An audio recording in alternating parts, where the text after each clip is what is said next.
आज आपण बनवणार आहोत टेस्टी आणि स्पायसी ग्रेव्ही मोमोज.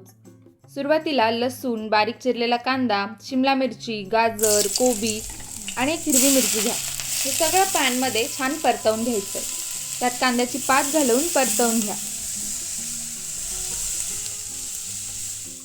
आता त्यात ऑरिगॅनो आणि मीठ घालून मिक्स करायचं. झालं, स्टफिंग रेडी आहे.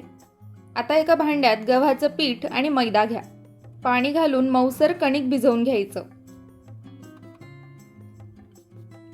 आता छोटे छोटे गोळे करून पातळ पोळीसारखे लाटून घ्या.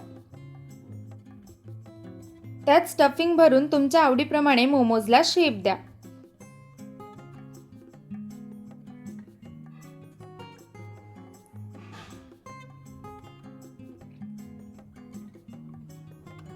आता हे मोमोज स्टीमरमध्ये ठेवून व्यवस्थित वाफवून घ्यायचे.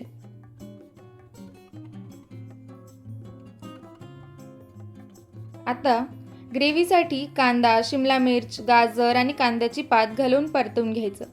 त्यात मोमोजचा मसाला घालायचा आणि ग्रीन चिली सॉस आणि सोया सॉस देखील घालायचा. त्याबरोबरच कॉर्नफ्लॉवर स्लरी घालून ग्रेव्ही घट्ट करायची. मीठ घालायचं आणि वाफवलेले मोमोज या ग्रेव्हीत घालायचे. हलकेसे मिक्स करायचे. रेडी आहे आपली आजची रेसिपी.